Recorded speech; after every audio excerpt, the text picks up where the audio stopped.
was my intention to escape from the first moment when I have seen where I am. But at that time, it was particularly urgent because I knew that all was prepared for the murder of 1 million Jews from Hungary. And because it was close to Slovakia, I thought that it would be possible to give the warning. Naturally, I wanted to live too. That's a scene from the 1985 documentary called Shoah by Claude Lanzmann. And the voice of the man speaking in that heavy European accent belonged to Rudolf Vrba. Vrba lived in Vancouver after the Holocaust. He died there in 2006. But when he was a teenager growing up in Slovakia, he was deported to Auschwitz. He was 17 when he got there in 1942. And for 2 years, he worked as a slave laborer, unloading the trains, cataloging the victims' belongings, and figuring out how the Nazis tricked the Jews of Europe into going quietly to the gas chambers. Vrba vowed to memorize everything he saw, and then he and a friend successfully escaped from Auschwitz in April 1944 so they could warn the world how the Nazis were murdering Jews. Maybe 5 Jews ever successfully did what he did, out of hundreds of attempts. But Vrba and Alfred Wetzler's feat is considered the most important because it was thanks to their subsequent 32-page report, complete with diagrams and facts and figures, which eventually got out to the press, and then the Allied leaders read it, and so did the Pope. And although they never bombed the train tracks to Auschwitz as Vrba had hoped they would do, they did bomb Hungary. So by July of 1944, Hungary's leader bowed to international pressure, and he blocked any more deportations of his country's huge Jewish population to the death camp. Vrba is credited with saving 200,000 Hungarian Jews, although he remained bitter for the rest of his life that he couldn't save the rest, and furious that even some of the Jewish community leaders didn't believe him. Now, a new book has come out about him. It's by a British journalist who recounts in thrilling detail how Vrba did it and why the world should consider this forgotten whistleblower one of the greatest Jewish heroes of our time. He knew that it was paramount to have the facts, and it was that zeal and determination that this would be known that actually drove him to perform this incredible act of memory. I'm Ellen Besner, and this is what Jewish Canada sounds like for Wednesday, January the 25th, 2023. Welcome to the CJN Daily, a podcast of the Canadian Jewish News, sponsored by Metropia.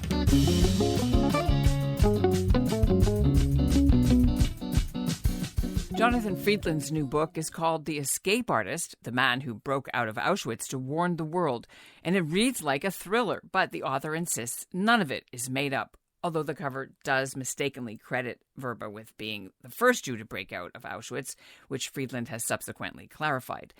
Freedland takes you inside the pile of lumber in Auschwitz, where Vrba hid for 3 days, covered by some tobacco soaked in gasoline to fool the guard dogs. Then they bolted through the fence and spent a harrowing 11 days fleeing through German-occupied Poland back to their hometown in Slovakia, which at the time was collaborating with the Nazis. Jonathan Freedland joins me now from London. Of all countries, Canada has a very important claim on this story. 31 years of Rudolf Vrba living in Canada. No, it's absolutely a Canadian story, I think, in 2 ways. I mean, as you know, there are 2 Canadas. So the book tells the story of Rudolf Vrba, who, as you say, spent many years of his life, the final decades of his life, in Canada with a C, in Vancouver, as a professor of biochemistry, or an associate professor of biochemistry at the University of British Columbia. He was also unusual just because of the sheer length of time he spent in Auschwitz. He worked as a slave. You know, I don't know whether people realize this, that in addition to the death camp, where there were obviously gas chambers and crematoria, there was also an Auschwitz concentration camp with tens of thousands of people put to work as slaves. And one area of the camp was known by the inmates as Canada, with a K, partly because it was the beginning of a German sentence, Canada, and so that's one theory. But the other theory is it was named after actual Canada, and that's because this was the place that was famous / mysterious within Auschwitz, because Auschwitz was obviously a place of murder and destruction and terrible deprivation, hunger and thirst. But it was known that within the camp was a place which was the sort of El Dorado of Auschwitz, a place where there was food and drink and fine wines and silk and jewels and diamonds and so on. Rudolf Vrba, Rudy, found out about it because he was assigned to work there quite early on in his time in Auschwitz. And at first he didn't realize what he was looking at, but over time he realized that this was a place consisted of more or less 6 giant warehouses where goods were sorted and stored. And those goods were, he didn't know what they were at first, but he slowly realized these were the worldly goods, the possessions that Jews who had been deported to Auschwitz from across Europe had brought with them. And they called it Canada, so says the story, so the story goes, because Canada, the country, had a particular place in the imagination of Central Europeans. It was seen as a place where the streets were paved with gold. Let's talk a bit about the other part of the story, which was how a teenager at 17, going through what you just said, could keep all this information stored in his mind, where he had to leave school very early. He wasn't trained as a, I don't know, statistician. He was a kid like you were when you first encountered him at about the same age, watching the film of Shoah by Landsman. That's right. So how do you understand that incredible feat that he was able to count deaths, count all this, see all this, and then be able to remember it all? It was seared into his memory, Yes. But he had to work at learning it all the time. Tell us about that. Yes, I mean, I did toy with calling the book The Memory Man, because as well as escaping from Auschwitz, which is already huge and so rare, he had performed this, as you say, this feat of memory. In answering how he was able to do it, it's related to why he did it and what happened. In some ways, they're two sides of the same coin. So he worked, as I mentioned before, in Canada. He then was again sent as a slave to work on the ramp, the railway platform, where Jews were brought on those trains, those transports, sometimes up to 5 a day, often in the dead of night, unloading these deportees, crucially separating them from their possessions, which were then taken to Canada with a K. But he saw this night after night after night, these Jews arriving, and that's when he really saw close up the kind of industrialized process of selection, and that was leading to the great majority, 90 to 95% of those who were selected were sent to deaths in the gas chambers. He came to this great and important realization, which is that he noticed everyone who was arriving had no idea where they were, had no idea to what the purpose of this place was. That he understood, and the reason they didn't have any idea was that they had been lied to from beginning to end. The Nazis had told them they were simply being deported to new lives. They would start living in new communities in the East. That's why they'd taken all those pots and pans and children's clothes and children's exercise books. They believed they were going to a new life. That's why they would get off those trains in relatively orderly fashion. And what 17, 18-year-old Rudy clocked and understood was that this was not just sort of an odd thing or a coincidence. It was absolutely central to the Nazis' method. If there'd been chaos and protest, the whole Nazi method would have come unraveled. And so at that point, Rudolf Vrba realizes somebody has to tell these people who are arriving here, because they are instantly rendered powerless by the fact that they have no idea what fate awaits them, because they can't mount any kind of resistance. And he had no illusions about this. He didn't think these people would mount some sort of armed revolt. They were children, they were elderly, they had no weapons, obviously. But he did think they might panic if they knew, and a panic might cause a stampede, and a stampede would be very hard for the Nazis to manage. So he decided somebody has to escape and tell the Jews of the world what fate awaits them, because that's the only hope of slowing down, throwing sand in the gears of the Nazi killing machine. And he realizes if he does it, because he's a young man with the kind of arrogance of youth, he thinks somebody has to do it, it might as well be me. He realizes that such a person as him would need to, he couldn't just go out, escape from Auschwitz and say, look, they're killing people there every day. He would have to have chapter and verse facts, detailed facts. And so he's so determined to have those facts that he performs this extraordinary feat of memory. as you say. So he notes every transport coming in. He counts the number of cattle cars. He works out how many on average are in each car, therefore gets an overall number for that transport. He remembers the date, the point of origin, and he remembers that at a rate of 4 or 5 a day for the best part of 2 years. And he stores it in his head, drawing on he was a very bright boy. I've done research into his life before, growing up in Slovakia. He was very bright. He was sort of precociously good scientist. But as you rightly say, he was not a trained statistician. I think the truth is it was because it was so important. The Nazis kept numbers and details and facts and documents, which can be now sort of looked at and checked in the documents post Holocaust. He didn't have where to store all this. He didn't smuggle it out in his underwear or what have you, or in his body cavities. He had it up here. Is the number actually correct? Very good question. You're quite right. There was no chance for him to write anything down. That was completely forbidden. Even to be caught with a pencil and paper could be a death sentence. There was no way of doing that. And in fact, other people later on in the subsequent decades have sort of wondered, how was he able to do this act of memorizing? And some people have even been skeptical about it. Incidentally, a story we might come on to this later, but I've corroborated since that other people who knew him after the war have testified to the fact that he had a freakishly good memory, and I've heard some amazing stories about that. As to whether the figure is accurate, his estimate of the number of people killed in Auschwitz by working through what he did was 1.765 million. Now, that is in excess of the figure that is the official figure of the Auschwitz Museum, for example, obviously in today's Poland, which says that the figure is more like 1.1,900,000 of whom were Jews.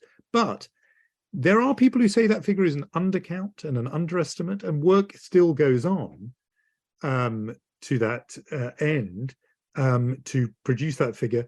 So his overall sort of global estimate may be wrong, but I think his figures for transport by transport have proved pretty reliable. And certainly in terms of when he says it was this town on this day, that has stacked up amazingly well. In the book, you have revealed sort of fresh details about his personal life, his family life, and who he was, warts and all. Yes. Do you feel that because he was so prickly and angry about what had happened to the Jews and to his testimony, because of that kind of the way he was, he didn't get the recognition, the veneration, the adulation that people say as Elie Wiesel got later in life? More because of how he delivered it and the kind of person he was than what he actually accomplished. Yes, I do think broadly that. And I think there was one aspect of the way he told the story, which you picked up on, and you're right to do it, which I think also played a part. And that is this, because you said the Allies didn't listen, and that's really true. And the book documents the resistance, prejudice. There was anti-Semitic prejudice involved. There was also some practical objections to, okay, we've got this information, but what on earth can we do about it? There's no way we can bomb the railway tracks to Auschwitz, said various advisors in London and Washington, because that will, practically is impossible. And there was also just sheer incredulity, including from Jews, who just could not believe that such a place could exist in the middle of 20th century Europe. I mean, it just was unimaginable. And so therefore, the narrative that Rudy carried around in later life was, in a sense, that not enough had been done with the report that he had gone to huge lengths. I mean, one of the very, very few people ever, very few Jews ever to escape from Auschwitz. I mean, just a tiny handful did that. An amazing adventure story of how he and Fred Wetzler together did their escape, but also, crossing Nazi-occupied Poland, marshes and mountains and rivers and forests, to smuggle out the truth of Auschwitz, finding their way to the remnant tiny Jewish community of Slovakia, pouring out all this evidence in hiding in a basement room in the Slovak town of Žilina, eventually becoming this 32-page single-spaced report, the Vrba-Wetzler report. It's an amazing story of heroism and action.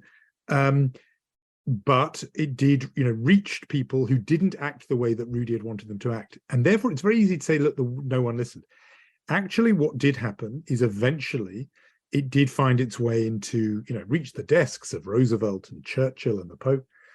And once it had become public, once a copy had reached a journalist and it made it into the public press, then world leaders felt in some ways shamed into acting, and they did act. And I would describe the diplomatic sequence that played out, whereby pressure from the Pope and from Roosevelt, Franklin Roosevelt in Washington, on the leader of Hungary, led the leader of Hungary to call a halt to the Nazi deportations of Jews from within Hungary, having tolerated them, turned a blind eye to them for the best part of 2 months, a very rapid period of 56 days in which staggeringly 437,000 Jews, the fastest rate of its kind, 437,000 Jews were deported from Hungary to Auschwitz and there to be killed. At the end of that period, the leader, under pressure from the Pope and Roosevelt, did issue this order that they be stopped, and therefore the last Jews of Hungary who had not yet been deported, the Jews of Budapest, numbering estimates vary, but up to 200,000 of them were saved from those deportation trains, and that is directly traceable to the Vrba-Wetzler report. So I really want to give Rudy credit for that, even though, as you say, he himself did not think that that he had been listened to or sufficiently. That was a huge achievement, and he deserves, for that reason alone, to be recognized as a towering figure of the period, up there with Primo Levi or Anne Frank or Oskar Schindler, these people whose stories define our understanding of the Holocaust. He is this huge figure, which makes it all the more baffling why he doesn't have the standing and recognition and the fame of, say, an Elie Wiesel. Well, part of it is because he didn't, trumpet his own achievements. He didn't talk much about the 200,000 who were spared those deportation trains. Instead, he talked with anger about the 437,000 who weren't, and who he believed could have been saved if they had read his warning, which was not distributed. The Hungarian Jewish leadership did not pass on his warning, which was a source of huge anger in his life. And I think that the fact that he didn't sort of big up his own achievement, and the fact that he was so angry about it, meant that he was a very uncomfortable, awkward witness. And I describe in the book how Vancouver, even, which is, not a place that has a vast, enormous Jewish community, or even a vast or enormous community of Holocaust survivors, it had relatively very few. It would organize an annual symposium for high school students about the Holocaust. And there would be a panel with Holocaust survivors. And one of the organizers of that effort told me that even though they had living in their town the man who is in some ways the ultimate Holocaust survivor, the ultimate Auschwitz survivor, nearly 2 years in Auschwitz, a man sought out by historians and experts as having the most panoramic view of Auschwitz, they did not invite him to that symposium for high school students. Why? Because they feared that he would, in the words of the official who told me about it, descend into accusations and rage. You couldn't rely on an invitation to Rudy Vrba ending in him just telling morally uplifting stories that, yes, there was this evil, but good people came through. That's what people mainly want to hear, I think, from Holocaust survivors. And Rudy wouldn't play that game. And I found a document where he writes to a BBC TV producer saying, "I am not your cliched Holocaust survivor." He was aware that he wasn't playing the game.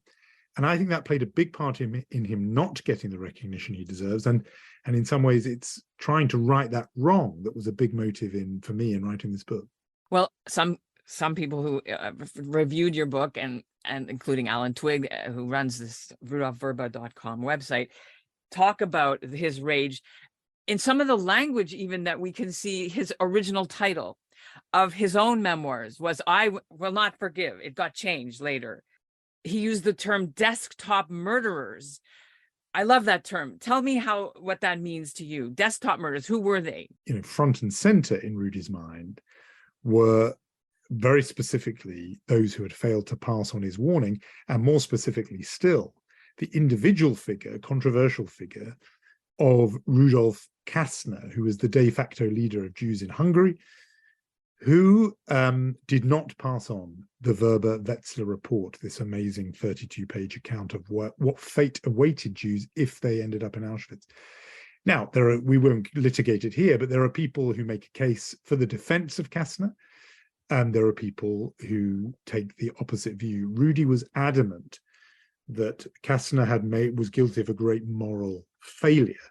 Now, I think the reason why he didn't act on it was that Rudolf Kastner was in talks with the Nazis, and he was negotiating what, if you are a Kastner defender, you believe was a plan, an attempt to save the Jews of Hungary by somehow procuring enough cash to bribe the Nazis.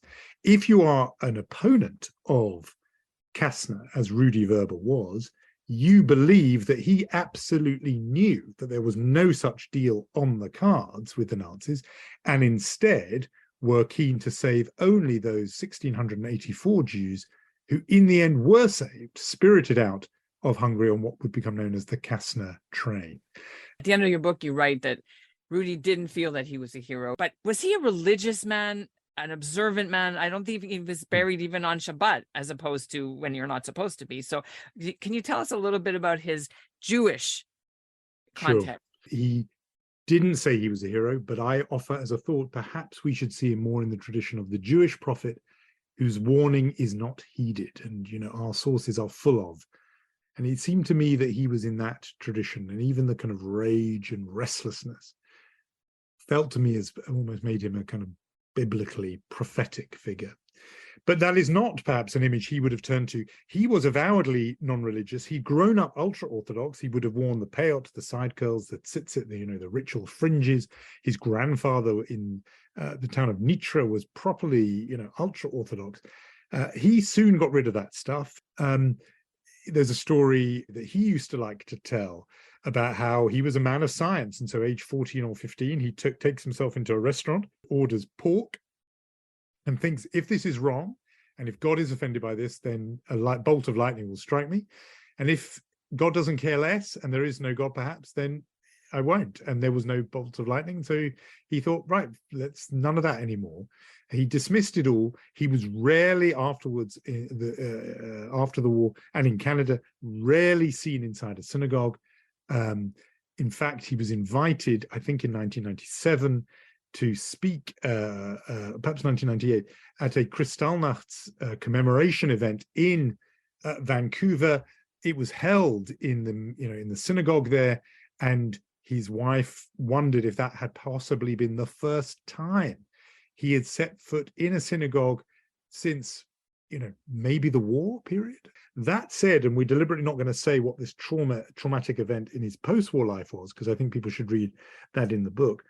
But later on in life, there was a terrible trauma in his life. And at that point, I noticed in his letters, he did start talking about a higher purpose, a higher being. He started using capital letters as if you would about talking about the divine. I think it was a moment of crisis for him, but somehow there was something in him, maybe buried from long before, even before Auschwitz, that did at least turn to the notion of a supernatural deity. There are fewer and fewer Holocaust survivors around. We're coming up to International Holocaust Remembrance Day, the 78th, I think it is, of the liberation of Auschwitz. So where does Rudolf Vrba's life and achievement fit in for today's world? How do you translate what he did for people today? What's his message? It's a hard but good question. The message, I think, for Canadians is that, look, in your own history, he is one of the towering figures of the Second World War period and of modern Jewish history, was a Canadian. That was the last citizenship he had. He had many in his life. But the place he lived, I think, probably more years than anywhere else, actually, was Canada. And he made a happy life for himself with his wife, Robin, and with his place at the UBC in Vancouver. So that's a point of pride, I think, for Canadians, that he finally was able to sort of rest, find a place to stop. He'd been running and running and running, escaping and escaping the country of his birth, escaping even from his own name. He wasn't born Rudolf Vrba. So that's a point of pride for Canadians. I think the other point I would say is that it's, or should be, is a universal point, which is this thing about the necessity, that's the word I would use, the necessity of facts and truth and evidence, that Vrba was scrupulous about that. He knew that the only way, and in the end it did lead to the sparing of those 200,000 people in Budapest, the only way to persuade a perhaps uncaring world was to accumulate evidence and facts. And when we are cavalier about the importance of accuracy and truthfulness with all the sort of garbage that's available on social media and rumor and conspiracy theory, we should be reminded by this man and what he did of the almost sacred value and worth of truthful information and of truth itself. You can learn more about Vrba and the new book by clicking on the links in our show notes. And that's what Jewish Canada sounds like for this episode of the CJN Daily, sponsored by Metropia. Integrity, community, quality, and customer care. This week marks International Holocaust Remembrance Day, which is January the 27th, Friday, and the anniversary of the liberation of Auschwitz, 6 months after Vrba's escape. The National Canadian Commemoration Ceremony is being held in Ottawa at the Holocaust Monument just west of Parliament Hill. The Prime Minister and the opposition leaders were set to attend, plus Holocaust survivors, ambassadors, and other dignitaries. You can watch the live stream at the link in our show notes.